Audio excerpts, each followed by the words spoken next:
Եթերում իրավունք և պահանջատիրություն հաղորդաշարի հերթական թողարկումն է Լոս Անջելեսից։ Այսօրվա մեր հյուրն է Արմինե Հայրապետյանը Արցախից, ում հետ այսօր մենք քննարկելու ենք Արցախից տեղափոխվելու և այս մի քանի տարիների իր գործունեության բոլոր մանրամասները։ Կխնդրեմ Արմինե ջան, սկզբից ներկայացնես քո գործունեությունը և բնականաբար ինչ ապրումներով դուք տեղափոխվեցիք Հայաստան։ Խնդրեմ։ Ողջունում եմ բոլորին, շնորհակալ եմ հրավերքի համար։ Ես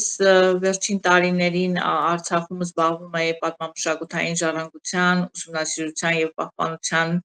գործերով։ Ավելի շատ էի մոտ մեր պատմամշակութային ժառանգությանը, այսօր էլ այդ աշխատանքները շարունակում եմ Արցախում, փորձելով այն ներողություն Հայաստանում, փորձելով այն Արցախում մենք մտքով հոգով Արցախում ենք, այո։ Միանշանակ, փորձելով այն հանրահռչակել, արխիվացնել եւ այլն, որպեսզի չմոռացվի մեր պատմամշակութային ժառանգությունը, որոնք մեր ինքնության վկաներն են միակ, որ մնացել են Արցախում եւ ես միշտ ասում եմ, այսօր Արցախի պաշտպանության առաջին դիրքերում այլևս մնացել են մեր պատմամշակութային ժառանգությունը, որոնք իլուր աշխարհի թերևս ավետում են, որ այդ հողը հայկական է եւ այդ հողի բնիկները հայերն են եւ սպասում են մեզ։ Ցավով ապրող յուրաքանչյուր մարդու համար դարել է այն բաժան անխուսափելի իրականությունը, որը հաղթահարելով մենք պետքա ապրենք, գոյատևենք, պայքարենք, մինչև Արցախ վերադառնանք կրկին։ Բայց կխնդրեմ մի քիչ մանրամասնեք ձեր ապրումները, ինչերով անցաք Արցախից տեղափոխվելու ժամանակ։ Մեկ բառով կարելի ասել դժոխքով, բայց պետք է ասեմ, որ արդեն 2023 թվականի մայիս ամսից ես տեսնում էի այդ օրը եւ իմ այդ վատագույնի զգացողությունները ավելի սաստկացան արդեն օգոստոս ամսին։ Ինձ համար հստակ էր, որ ամեն ինչ տանում է նրան, ինչ որ ավարտվեց։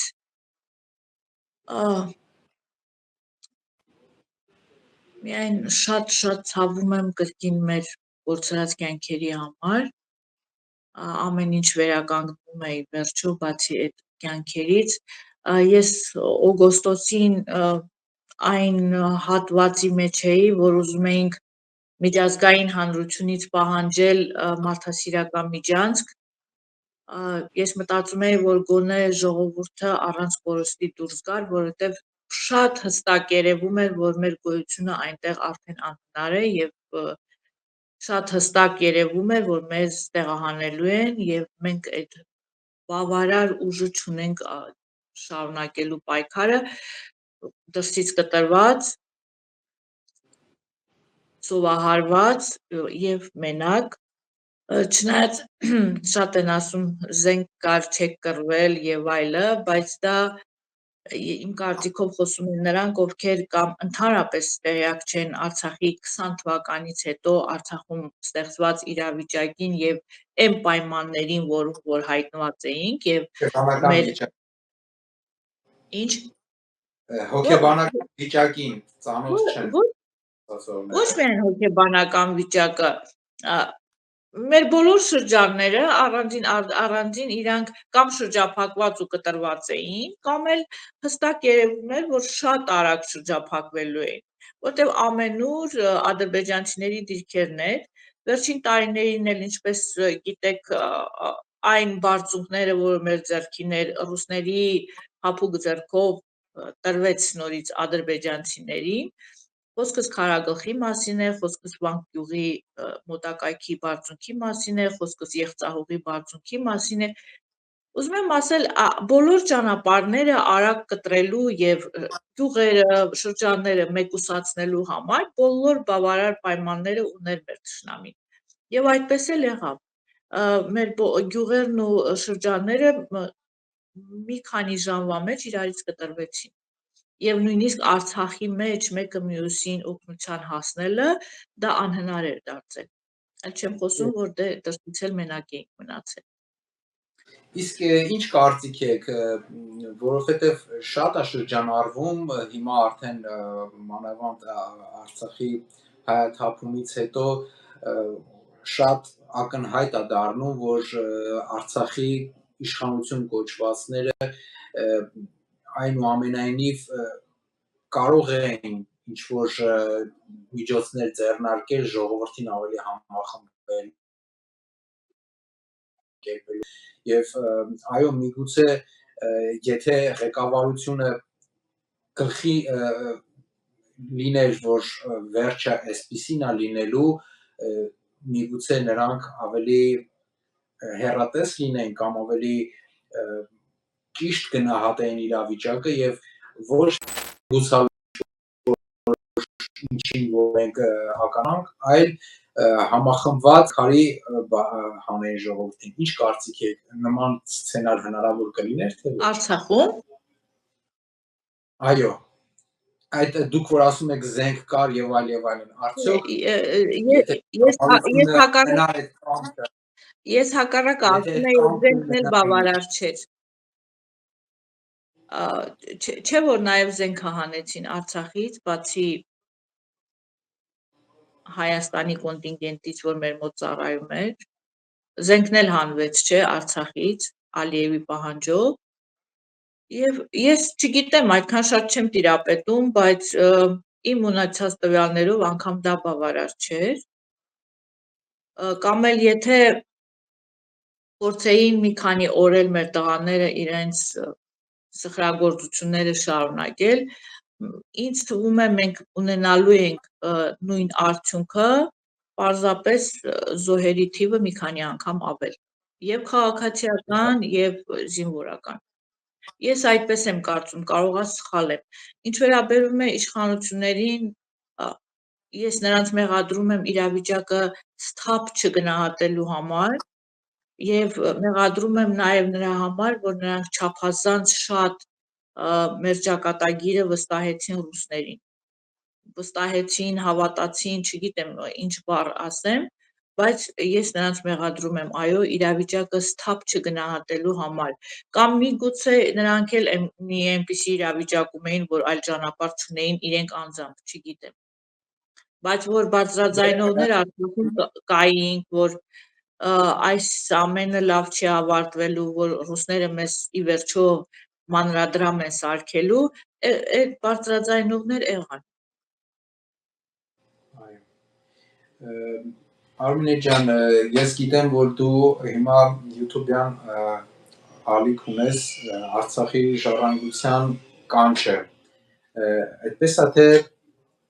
Այո։ Արցախի ժառանգության կանչը եւ հետո արդեն տվյալ հուշարձանի անվանում։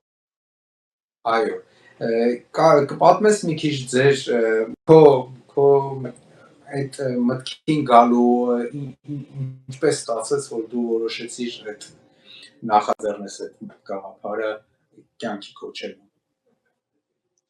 Ճիշտ ասած, երբ մենք Արցախում էինք, մեր 44-օրյայի արդյունքում կորցրած տարածքների հուշարձանները փորձում ենք հանրահռչակել այդպես, փորձելով դրանք պաշտպանել վանդալիզմից, որ իրականացնում է Ադրբեջանն այսօր Արցախում եւ իրականացնում է անարգել առանց որևէ մեկի կողմից զսպվելու։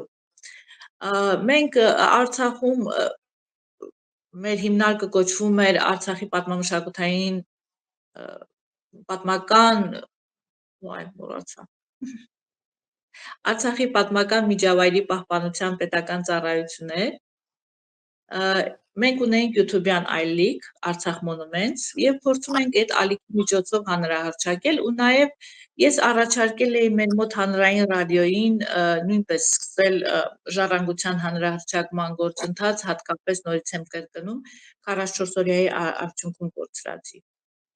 Երբ եկանք Հայաստան, ես մի քանի լրատվամիջոցի անկեղծ ասած առաջարկել եմ նույն բանը, որովհետև տեսել եմ, որ մեր ժառանգությունն այսօր ավելի շատ քարոզում են ճակերտավոր, որպես աղվանական ներկայացնում են ադրբեջանցիները, քան մենք ենք դրան անդրադառնում։ Եվ իմ նպատակն էր փորձել այդ լռության պատը փոքր-ինչ ճեղքել, որովհետև ես շատ դժգոհ եմ նաև Հայաստանի Հանրապետության կառավարության դիրքորոշումից, գրեթե լռություն է եւ ոչ մի խիստ արձագանք, ոչ մի զսպող մեխանիզմ չի օգտագործվում, որպեսզի մեր եկեղեցիները Արցախում պաշտպանվեն։ Մենք գիտենք, որ նրանից որ արդեն պայմանավորված, փոխհամաձայնեցված ծրագիր են իրագործում, Հայաստանի իշխանություն կոչվածը արդեն մեր համար որ գիտակից մասի համար պայմանական իշխանություններ են, որովհետև ըստ էության Ադրբեջանի դեսպանություն հակահայկական եւ այո, հակահայկական եւ թշնամու կամայականությունները բավարարող ինչ որ ուժի է վերածվել, որը չգիտեմ, մեր ինքնության, մեր պետության հետ ընդհանուր ոչ մի կապ չունի։ Խոսքով այդ է նպատակը, որպեսզի եւ չմոռացվի մեր ժառանգությունը եւ նաեւ փորձենք մի ձև ներկայացնել մեր պատմությունը Արցախի, որովհետեւ շատ դժբախտաբար շատ հայրենակիցներ ունենք, որ իրենք էլ մտածում են, որ Արցախը Ադրբեջանինն էր, դե ինչ անենք, եմի պատերազմում մենք հաղթեցինք այս մեկում Ադրբեջանը, իրենք իրենց հողն են վերցրել։ Ես փորձում եմ պատմական էքսկուրսի միջոցով նաև այդ մարդկանց բացատրել, որ Արցախը իմ, քո եւ բոլոր հայերի հայրենիքն է։ Ամբողջ այդ 30 տարիների 78 թվականի շարժումից եւ 2020 թվականը, երբ մենք այդ կարելի ասել այդ ամբողջ ընթացքը մենք ենք հաղթողը, մենք ենք դոմինանտ դեր կատարում այդ հարցի լուծման օրակարգում, ոչ մի շրջան չի եղել, որ ադրբեջանցիները մտածեն, որ այդ Արցախը, իրանց լեզվով ասած Ղարաբաղը իրանցը չի, հայրինն է, հայրն էլ հետ են դրել։ Նրանք ամեն տարի, ամեն ամիս կրակոցներով, իրենց հռետորաբանությամբ, իրենց ղեկավարության վարած քաղաքականությամբ երբեք չեն հրաժարվել Արցախից եւ համառորեն հետամուտ են եղել իրենց ծրագրերի իրագործմանը։ Ուրիշ բան է, որ դա ամարտկային են եղել, անարդար են եղել ոչ միայն մեր հայերիս համար, այլ միջազգային իրավունքով։ Բայց միշտ ցավով եմ ես փաստում, որ մենք ձեր կողմից որպես արցախցի, արդյոք Արցախի ժողովուրդը նույնպես այդպես արդեն հակված է այդ տեսակետին, թե Արցախից արդեն զրկվել ենք, թե ճիշտ հակառակը արցախցիների շրջանում համառորեն այդ միտքը, որ պետք է վերադառնանք։ Այս պահի դրությամբ գոնե վերադարձի մի մասի մոտ պայքարը ավարտված չէ, մի մասի մոտ հույսը մեռած չէ, կան չէ մարդիկ, որ ուղղակի հույս են պահում, հրաշքի են սպասում, կամ մարդիկ, որ շարունակում են պայքարել, շատ փոքր տոկոս է կազմում հուսահատվածների քանակը, որ շատ հաճախ օրինակ են բերում Նախիջևանը, օրինակ են բերում Արևմտյան Հայաստանը եւ ասում են թուրքը իր վերցրածը հետ չի տալիս։ Մենք ինչպես կորցրել ենք Նախիջևանը, ինչպես կորցրել ենք Արևմտյան Հայաստանը եւ ինչպես մեր արևմտահայ տատիկներն ու պապիկները իրենց տան բանալինները իրենց ծոցում պահած մահացել են, այդպես էլ մենք ենք լինելու։ Բայց ես կարծում եմ, որ աշխարհը փոխվել է եւ մենք պետք է նաեւ դասեր քաղենք անցյալից եւ հասկանանք ինչու կորցրեցինք գոնե Վիլսոնյան Հայաստանի նախագծած տարածքը, ինչու հանկարծ խորհրդային կարգերի օրոք մենք կորցրեցինք նաեւ Արևելյան Հայաստանի այն մասը, որը պետք է մնար մեր ձեռքին, Արցախն ու Նախիջևանն էլ հետը,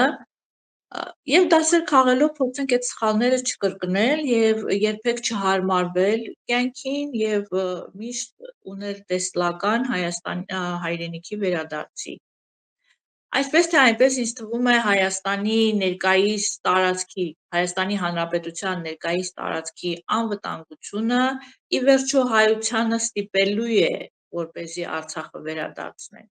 հենց Հայաստանի Հանրապետության անվտանգային խնդիրներից ելնելով, այլապես այսպես երկար գոյատևել չի կարողանալու Հայաստանը։ Հիմա պարանը հասնում է Հայաստանի կոկորդին։ Հիմա շատերը հասկացել են, որ իսկապես Արցախը այն անվտանգությունն էր Հայաստանի, որ հիմա ինքը ունի Սյունիքի կողմից, ինքը ունի Վարդենիսի կողմից, ինքը ունի Ջերմուկի կողմից, այդ ամենի պատսպարողը, այդ ամենի անվտանգությունը ապահովողը հենց Արցախն է։ Արցախը Հայաստանի դարպասն է։ Այո, եւ ես հուսով եմ, որ շատերը կհասկանան, որ շատ հաճախ մեզ երեսով են տալիս, որ մեր երեխաները եկել են ձեր համար, կռվել են, զոհվել են, ձեզ պաշտպանել են, կհասկանան, որ առաջինը բոլորիս են պաշտպանել եւ երկրորդը պաշտպանել են հենց Հայաստանի Հանրապետությանը, որպեսզի Վարդենիսցին այսօր կրակոցների տակ չլինի, որպեսզի թուրքը Ջերմուկի գլխին նստած չլինի, որպեսզի Սյունեցին իր արոտավայրերից չզրկվի եւ չվախենա իր տանը հանգիստ առանց կրակոցների ապրել։ Հուսով եմ կհասկանան։ Եվ ի վերջո հուսանք, որ շատ կարճ ժամանակ անց արդեն այս հուսալքությունը կնահանջի ժողովրդի մեջ եւ կամաց արդեն կվերականգնվի սեփական արժանապատվությունը, հայրենի հողի պաշտպանության նկատմամբ անձնական պատասխանատվության բարձր գիտակցումը այն աստիճանի, որ մենք կամաց ավելի գործունք հայլերով կսկսենք համախմբվել դեպի Վիլսոնյան Հայաստանի գաղափարը, ինչ կարծիքի եք։ Ճիշտ ասած, վերջին շրջանում մի քիչ գույները ինձ մոտ գորշացել է, որովհետև կարծես թե մենք պետականամետ ժողովուրդ չենք եւ չենք սիրում պատասխանատվություն վերցնել պետության համար։ Ինձ սկսել է այդպես թվալ եւ մենք շատ չենք հասկանում պետության հարգը, ինչ է պետությունը եւ ինչու պետք է ունենալ այդ պետությունը եւ անընդհատ այն հոգեբանական ճնշումը ժողովրդի վրա, որ կա, որ փորձում ես մի բան խոսել, մի պահանջ ներկայացնել տարածքային, միջազգային իրավունքի, թեկուզ մեր ժառանգության, մեզ սաստում են եւ ասում են դուք կռվարար եք, դուք խաղաղություն չեք ուզում, դուք ուզում եք նորից մեր երեխաները զոհվեն։ Մի տեսակ ժողովրդի մեջ էլ հոգեբանությունը փոխվել է եւ տանում են նաեւ դրան։ Գիտեք, Արմինե ջան, ընդհատում եմ, ես մի բան եմ նկատել, միտքը ձեր մտապահեք չմոռանաք, որ շարունակեք, բայց այս պահին չեմ ուզում էլի այդ կարևոր բանը ուզում եմ անպայման ընդգծեմ։ Ընդհանրապես ես նկատել եմ, որ ովքեր որ ասում են ուզում եք կռվեք, ուզում եք նորից պատերազմ լինի, դրանք մեծամասամբ երբեք չեն կռվում։ Չկռվողները միշտ քարոզում են, թե իբր թե իրենք խաղաղության կողմնակիցներն են, խաղաղ կյանքի կողմնակիցներն են, իսկ պայքարողները ուղղակի կռվարարներ են, բայց առաջին Արցախյան պատերազմի ժամանակին են իրենց լեզվով ասած կռվարարները խաղաղություն բերել, գոնե այդ 30 տարի, որ մենք խաղաղություն ունենք ու մեզ բաց ճակատով ենք ման գալիս, ավելի արժանապատիվ ենք ներկայանում աշխարհին։ Հենց այդ կռվի անկոտրում պայքարի արդյունքում ձեռք բերած խաղաղությունն էր, որի շնորհիվ մենք ունենք այդ ամենը։ Հիմա նահանջելով, ամեն ինչը զիջելով, ամեն ինչը հանձնելով, մարդիկ կարծում են, որ հնարավոր է խաղաղության հասնել, բայց չգիտեմ, արդյոք դուք չեք կարծում, որ դա պարզապես միամտություն էլ չի, թեթև կլինի ասելը, ուղղակի հիմարություն է, էլի, բառի ամենաուղղակի իմաստով հիմարություն է, մտածես, որ հանձնելով դու կարող ես ինչ-որ մի բան ձեռք բերես։ Ի վերջո Թումանյանի չարի վերջը մեզ այն ժառանգությունն է, որ հայ մեծը խրատ որպես թողել է մեր ազգին, որ մանուկ հասակից երեխաները կարդալով հասկանան, որ զիջելով, տալով հնարավոր չի ինչ-որ բան ձեռք բերել։ Ես միշտ ասում եմ բավարար է նայել մեծ հայքի քարտեզին եւ հասկանալ, որ նահանջելով ոչ մի բան չես կարող պահել։ Այո, տարիները միևնույն է, շարունակում են մեզնից պահանջել, որովհետեւ մենք հեշտությամբ հրաժարվում ենք մեր սեփականությունից։ Մենք միշտ ընտրում ենք կյանքը, տալիս ենք մեր հայրին։ Եվ մի քանի օր առաջ էլ երկրի վարչապետի աթոռը ժամանակավոր զբաղեցրած անձը ասեց Էջմիածնում ժողովուրդը ընտրել է կյանքը եւ այդպես փորձում են լվանալ մեր հանրության ուղեղները, որովհետեւ ի վերջո կյանքը ընտրելը մենակ մեզանով չէ, հիմա աշխարհը վերաձևակերպվում է, վերաձևավորվում է, վերադասավորվում է, բոլորը դիրքավորվում են, նույնիսկ Եվրոպան է սկսել պատերազմի պատրաստվել, պատերազմը դեռ իրենց դուռը չի թակում, բայց իրենք արդեն իրենց հայտարարություններով նշում են, որ պատրաստվում են պատերազմի, մենակ մենք տենց էշի ականջում քնում ենք, խաղաղություն ենք ուզում, պատերազմող աշխարհից խաղաղություն ենք։ Ես որ 2020 թվականի պատերազմը նոր էր ավարտված, խաղաղություն բառը էլի այն ժամանակ սկսվեց, այն ժամանակվանից սկսեց անընդհատ պտտվել հասարակության մեջ, եթերներում, ղեկավարության կողմից։ Ես ինձ համար մի բան փաստեցի, որ խաղաղությունը ինչքան թանկ եւ կարեւոր բան է, բոլորը ձգտում են խաղաղության, բայց մի բան պարզ է, կյանքում ոչ մի բան հենց այնպես չի տրվում, էլի, ամեն ինչ ունի իր գինը, իր արժեքը, իսկ լավ բանը առավել եւս ավելի արժեքավոր է լինում, ինչքան ավելի թանկ է մի բան, այնքան ավելի մեծ գին է պահանջում դրա դիմաց։ Եվ տարօրինակը աբսուրդային է, որ մեր ժողովուրդը այդ իմաստությունը տենց էլ չի կարողանում մարսի, որ ի վերջո ինքը վճարելու բան ունի հանուն խաղաղության։ Այդ կյանքերը, որ մենք զոհաբերեցինք առաջին Արցախյան պատերազմի ժամանակ, էլի վերադառնալով իմ նախորդ խոսքին, վճարել էինք եւ դրա համար ունեինք այդ խաղաղությունը եւ հիմա մանկամտորեն լայն մասսաները կարծում են, որ զիջելով, հանձնելով ինչ-որ բան է կարողանալու ձեռք բերել, սա է աբսուրդային, էլի։ Ընդհանրապես այնքան մոդայիկ է դարձել Գարեգին Նժդեհ ցիտելը, որ ես միշտ աշխատում եմ խուսափել դրանից, շատ հաճախ արդեն ոնց ասեմ, անհարգել են մեջբերում անում եւ այնպիսի էդ է եւ ուզում շարունակել, այնպիսի մարդիկ են մեջբերում անում, որ զարմանում ես, բայց այստեղ կուզենայի ցիտել իրեն ի վերջո, որ գրել էր պատերազմներն են օրորում մարդկության պատմությունը։ Ուզենք թե չուզենք, այդպես է պատմությունը կերտվում աշխարհի բոլոր ծայրերում, միշտ էլ տեսնում ենք անընդհատ սկսվող, ավարտվող պատերազմներ, դե մեր տարածաշրջանն էլ միշտ այդ գոտին ա եղել։ Եվ կարծում եմ, որ պատերազմից այո խուսափելով խաղաղության չես հասնի։ Հակառակը պետք է ինչ որ մեկին դու պատերազմով խաղաղություն պարտադրես։ Այդպես պետք է կարողանաս։ Ոչ թե ես պատերազմ սիրող մարդ եմ, իմ ամբողջ կյանքը փաստորեն անցավ պատերազմի մեջ եւ ես մեկ չեմ հասկանում իմ ծնունդի նպատակը,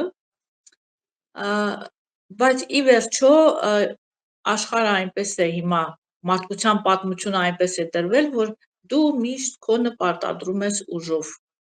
Եվ կուզենայի այստեղ էլ Նիկոլ Դումանին ցիտել, ուզում ենք թե չենք ուզում, արդարությունը խանչալի ծայրին է։ Այո։ Գիտեք, մի տեսակ հենց նոր մտքովս մի բան անցավ, մտածում եմ, արդյոք այն ծնողները, որ իրենց երեխաներին մարտարվեստի սպորտի են տանում, ասենք բռնցքամարտիկ կամ չգիտեմ, ինչ-որ ուրիշ, արդյոք այդ մարդկանց կարելի է որակել որպես կռվարարներ կամ իրենց զավակներին կռվարար դաստիարակող մարդ։ Չեմ կարծում, բնականաբար ցանկացած ծնող այդ քայլին գնում է, որպեսզի իր երեխան ավելի առողջ լինի, առաջին հերթին, կյանքում պաշտպանված լինի, ինքը իրեն կարողանա պաշտպանել, չէ՞։ Եվ տարօրինակ է, որ այսօրվա դրությամբ ովքեր որ պայքարի կոչ են անում, պատերազմի հրձիգներ են որակվում որպես։ Ես տա Աստված շուտ հասկանամ, որ ի վերջո պատերազմից խուսափելը ամեն գնով խուսափելը լավ տեղ չի տանելու։ Եվ դա այդ գիտակցության գալը ինչքան շուտ կատարվի, այնքան ավելի լավ, բայց ես կարծում եմ Սփյուռքն էլ մեծ անելիք ունի։ Գիտեք, մեկ ես էլ ինձ թվում է, որ Հայաստանում ժողովուրդը իրենց մենակ են զգում, կարող է հենց դրանից է այդ խեղճությունը գալիս։ Պետք է երևի Սփյուռքն էլ փորձի, ես այդ ֆինանսականը նկատի չունեմ, փորձի սատար կանգնել եւ հոգեբանորեն, եւ մասնագիտական օգնություններով, եւ հայրենադարձությամբ։ Սփյուռքում էլ մեր հայությունը պետք է հասկանա, որ գոյաբանական պայքար է Հայաստանի լինելիության քարտեզի վրա հայրենիք ունենալու համաձայն եմ Արմինե ջան, քեզ հետ հենց դա է պատճառը, որ այսօր BVR-ը որպես միակ պայքարի դրոշակակիր ակտիվ իրեն դրսևորող ուժ Սփյուռքում, ամենայն դեպս Միացյալ Նահանգներում, Լոս Անջելեսում իր սուղ միջոցներով լոբիստական գործունեության այդ միջոցով հայրենիքի պաշտպանությանը նեցուկ կանգնելու այդ գաղափարը մշտապես առաջ է մղում եւ մենք առաջիկայում էլ էլի պետքա դրամահավաքներ կազմակերպենք եւ հիմիկվանից հորդորելու ենք արդեն կամաց տրամադրելու ենք մեր ժողովրդին, որ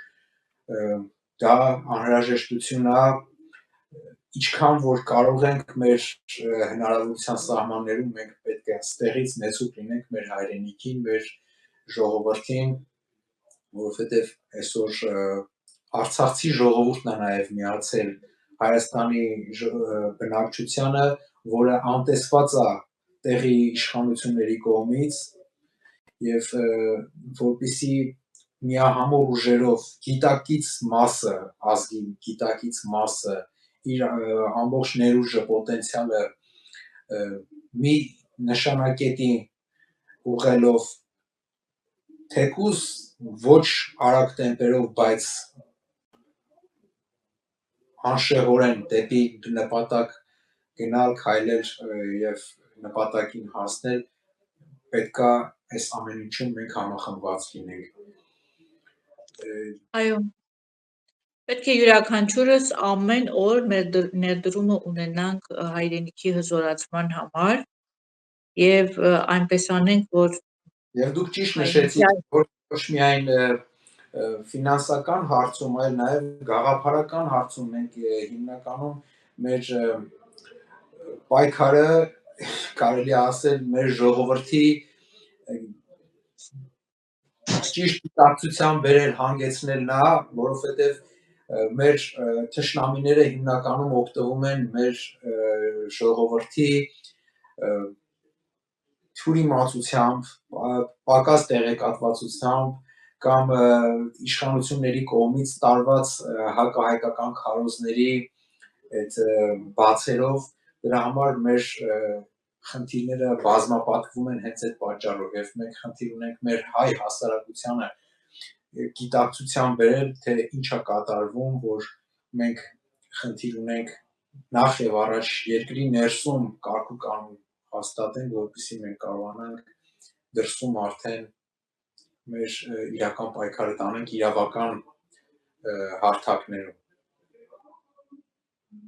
Այո, եւ նաեւ ֆիզիկական ներկայությամբ հայրենիքում։ Այո։ Ինչպես Արտուր Մկրտչյանը կասեր, հողը նրանն է, ով նրա վրա ապրում է։ Չապրելով հողը շատ եմ հանդիպում հիմա այստեղ ապրող հայերի, որոնք միտք ունեն վերադառնալու եւ ինչ-որ նախատեսել են ինչ-որ մի շրջան, որ պետքա որոշ բաներ իրանց համար ապահովեն, որպեսզի վերադարձը իրենց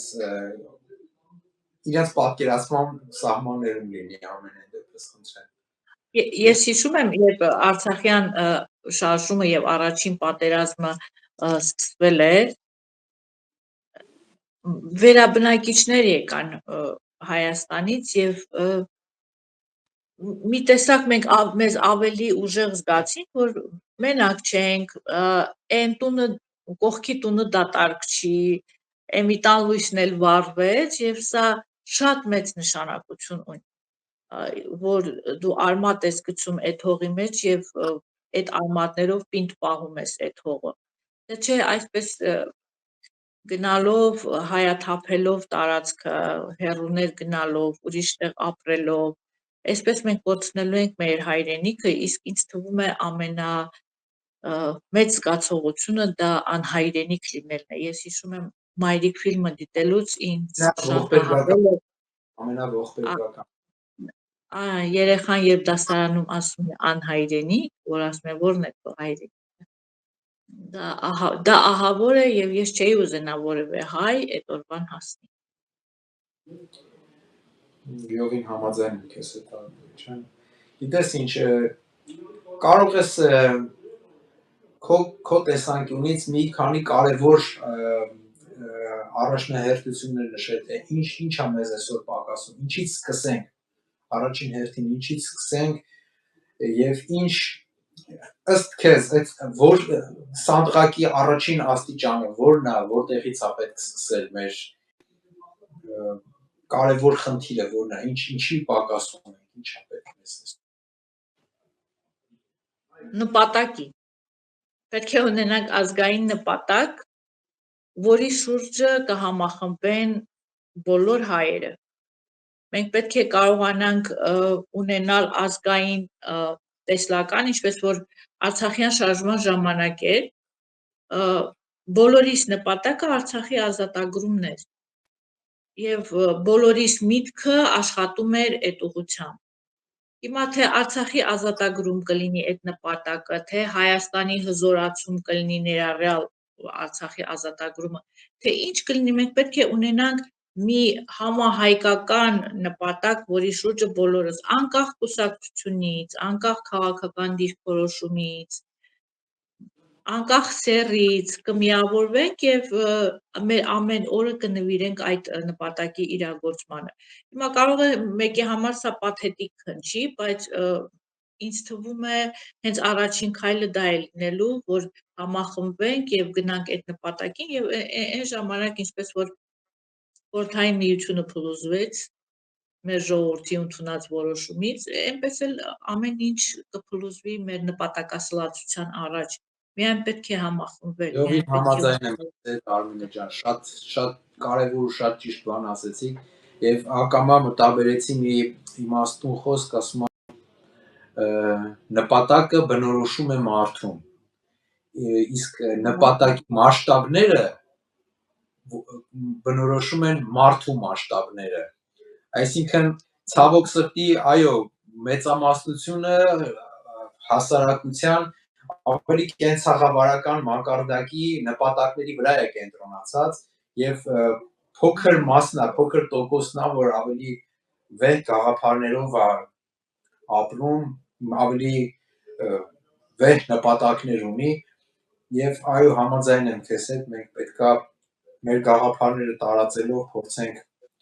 այդ վեհ նպատակների մեր ժողովուրդը Բոլոր երկրներն էլ ունեն այդ բանը, չի ասում, ոսկե 20%-ը։ այո Պետք է այդ 20%-ը կարողանա ջանք գործադրի, միավորի բոլորին։ Այդպես է մեր փրկության ճանապարհը։ Այս իրար միս ուտել, գզվրտել, իրար վիրավորել, այս ատելության չափազանց մեծ դոզան, այդ ամեն ինչը մեզ ներսից քայքայում է եւ մենք պետք է կարողանանք մեր մեջ ուժ գտնել եւ մեր մազերից բռնել ու քաշել այս ճահճից։ Այո։ Մենք պետք է ինքնով գիտակցենք, որ մեր այդ քո խոսքերով ասած իրար միս ուտելը, որ շատ բնորոշում է այսօրվա իրողությունը, իրար հետ անհամաձայն լինելը նաև կառավարելի է։ Շատերը չեն հասկանում, որ այդ հասարակության պառակտված վիճակը նույնպես կառավարելի է վերնախավի կողմից եւ նրանք ամեն ինչ անում են, որ հասարակությունը չմիավորվի։ Այո, եւ այդ 30 տարիներին նաեւ մեր հասարակությունը տարան այս դեգրադացիային, որ մենք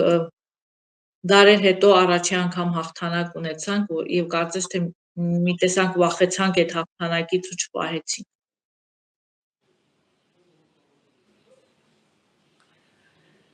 Արմին ջան, միգուցե քո խոսքը կուզենաս հղես մեր արցախցիներին, ընդհանրապես արցախցիները այսօր առաջին շարքերում են պայքարողների, ինչ խոսքով կուզես դիմես մեր արցախցի հայրենակիցներին։ Ես կխնդրեմ իրենց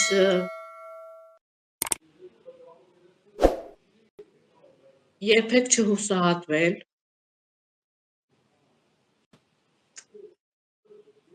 լինել մեր նախնիների պես։ Ի վերջո պատմությունը ցույց է տալիս, որ արցախցիների գլխով միշտ էլ սև ամպեր անցել են, բայց մենք ճիշտ է, երբեք չի եղել, որ Արցախը դատարկվի եւ մենք կտրվենք արմատներից, բայց հիմա այսպես է ստացվել։ Մենք պետք է չհուսահատվենք եւ երբեք մեր մտքից չհանենք վերադարձի։ Ես չեմ սիրում բնապես հույս ասելը, որովհետեւ ինձ համար մի տեսակ հույսը մեռնողի համար է, որ հույս ապահովում, որ կփրկվի։ Հույս պահել չէ, այլ այդ պայքարի դրոշը երբեք չիջեցնել։ Երբեք չիջեցնել եւ նույնիսկ այս հարցում օրինակ վերցնել մեր թշնամուց։ 30 տարի ատամները սեղմած պատրաստվել է իր հաղթանակին։ Հիմա մեզանից քանի տարի կպահանջվի, ես չգիտեմ, կուզեմ, որ դա շատ շուտ լինի, բայց մենք պետք է ատամները սեղմած շարունակենք մեր պայքարը, պետքա միշտ այդ գաղափարով ապրեն, որ ես գիտեմ, սոցիալապես շատ ծանր վիճակում են։ Ես մտաբերեցի Շիրազի խոսքերը, մենք խաղաղ ենք մեր լեռների պես, դուք հողմերի պես, վայրը։ Մենք ձեր դեմ ելանք մեր լեռների պես, դուք հողմերի պես Հողմերի պես կկորչեք վայրը։ Մեր լեռների պես, դուք հողմերի պես կկորչեք վայրը։ Այս գաղափարով մնալ, առաջնորդվել եւ ապրել։ Այո, ու ամուր լինել։ Արցախցիներից մի բառ ունենք սխ ուժը։ Սխ լինենք, պայքարենք եւ կվերադառնանք։ Ես վստահ եմ, որ վերադարձ լինելու է, ուղղակի ուզում եմ դա շուտ լինի։ Շատ պետք է անենք, ուրեմն ավելի շատ պետք է անենք, որ ավելի շուտ լինի։ Եվ համայն հայությանն էլ կխնդրեի բոլորս միասին պայքարենք, որպեսզի այս վերաձևող աշխարհը, աշխարհի ռեժիսորները, այսպես ասեմ, տեսնեն, որ մենք կենսունակ ազգ ենք եւ պետք է մեզ տեղ տալ ապրելու համար։ Պետք է պահանջենք, որպեսզի մեզ տեղ Որ տան։ ցույց տանք, որ կենսունակ ենք, Այո, կդառնա պահանջող։ պահանջողի խիզախություն ունեցողին է միայն հաշվի առնում եւ տեղ տալիս։ Եվ Մաթեոսյանական ոճով ասեմ, քոնը ուրիշին չտաս։ Այսօր մեր մեծերին անդրադառնալու մի քանի դրվագներ ունեցանք մեր հաղորդման ընթացքում։ Էդ էլ ինքնության մասով։ Ես նույնպես շնորհակալ եմ ձեզ։ Մեր հաղորդումը ամփոփելով ուզում եմ մեր հայրենակիցներին բոլորին, ովքեր որ դեռ մեզ հետ են, հորդորել, որ անպայման հավանումներ դնեն, տարածեն մեր տեսանյութը եւ անպայման մեկնաբանություններ գրել, որովհետեւ դա ավելացնում է դիտումների քանակը YouTube-յան հարթակում։ Արմեն ջան, անչափ շնորհակալ եմ այս ինձ համար ամենայն դեպս շատ կարևոր ու շատ ինչ-որ միտեղ նույնիսկ ոգևորիչ, դուք ինձ ոգևորեցիք ձեր լավատեսությամբ, հա, թեպետ մենք ավելի շատ պետքա ձեզ ոգևորենք, բայց ձեր մեկը դուքին ոգևորելով առաջ լինելը դուք տվեցիք, դուք փաստացի, այնպես որ շատ շնորհակալ եմ, հուսանք մենք նորից էլի հանդիպումներ կունենանք, այստեղ կլինի թե Հայաստանում կլինի, ես հաճախ եմ Հայաստան գալիս, կհանդիպենք, ձեզ շնորհակալություն սիրելի հայրենակիցներ, ովքեր մեզ հետ են, այսօրվա մեր եթերը ամփոփում ենք արդեն, մինչ նոր հաջորդ հանդիպումներ, շնորհակալություն։ Ես էլ շնորհակալ եմ եւ ձեզ հրավերի համար եւ յուրաքանչյուր հայի, ով այսօր պայքարում է հանուն հայրենիքի։ Շնորհակալ։ Հաջողություն։